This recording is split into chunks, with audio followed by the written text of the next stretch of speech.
October 1st. Yep, it's October 1st. First Sunday of October. I praise thee, O Father, Lord of heaven and earth. If you don't know who the Father of heaven and earth is, you don't have the information you should have picked up on by now. You don't. What information? The Lord of heaven and earth seeks worshipers. He has worshipers. And he has those who seem to think that worshiping his son is the same as worshiping him, but it's not. Or you can convince yourself of most anything. There's no doubt about it. But you can't change the words. If Jesus said what I read to a woman at a well, years ago, the woman found Jesus at the well alone. No one was with him. His disciples were not present, but the woman was. You should be familiar with the story. You should. Jesus explained to the woman one thing for sure. If he said those words, because he said something about Jerusalem and a mountain. Evidently, there was in Jerusalem or near Jerusalem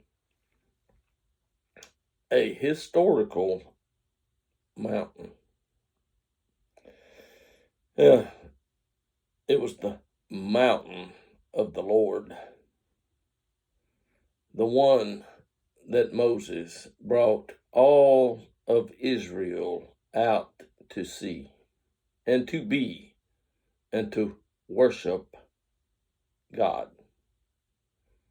The purpose of the trip was to meet God at that mountain.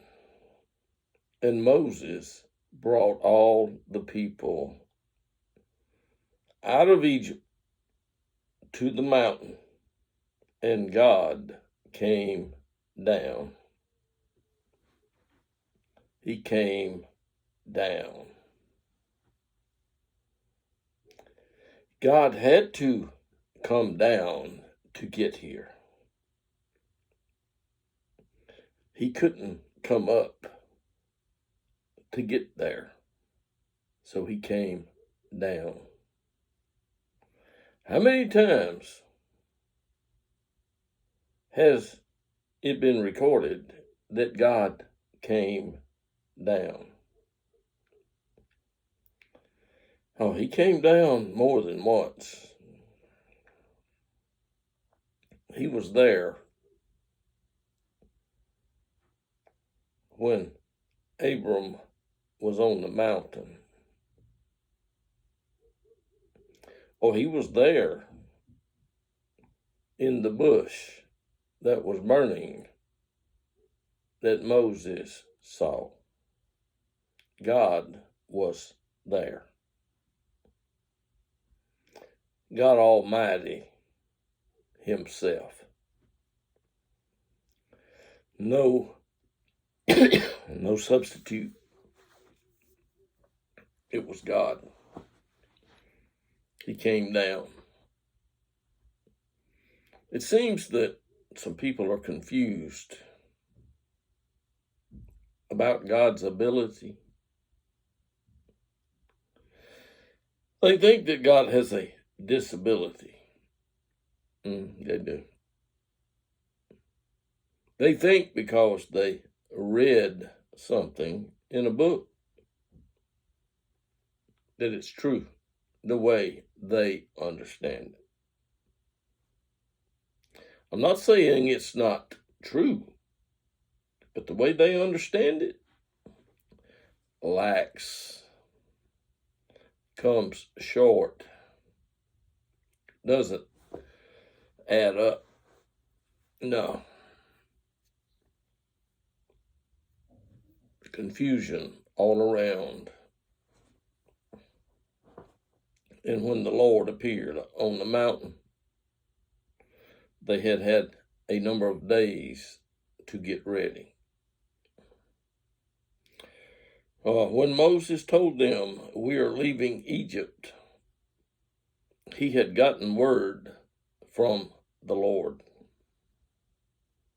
Be ready. Follow these instructions. Have the people do this. And Moses instructed the people as he had been instructed by God. It wasn't an angel of the Lord. You may believe that it was a messenger of the Lord, but it wasn't. It was God, the same one that spoke from heaven when Jesus was baptized by John at the Jordan. There were 12 stones beside a road or beside the river. Might not have been a road there, but the stones were there because Joshua told the people, bring a stone, 12 of them. No, I don't know how they were stacked, but I know they were there. Right there, where they had come out, on the other side, following Joshua, because Moses was gone and Joshua was anointed. Joshua was anointed. What did that mean? What does that mean? Anointed. Oh, yeah. Moses had been anointed. And before Moses was gone, bye-bye, he was given instructions concerning Joshua. And Moses followed the instructions. He did. And the Spirit of the Lord. Which Spirit of the Lord? The first time you see those words where God says, my spirit shall not, in Genesis, you see it. You see those words before the flood. But his spirit has, since then, he has been with a lot of people. And he was with Jesus for a number of years.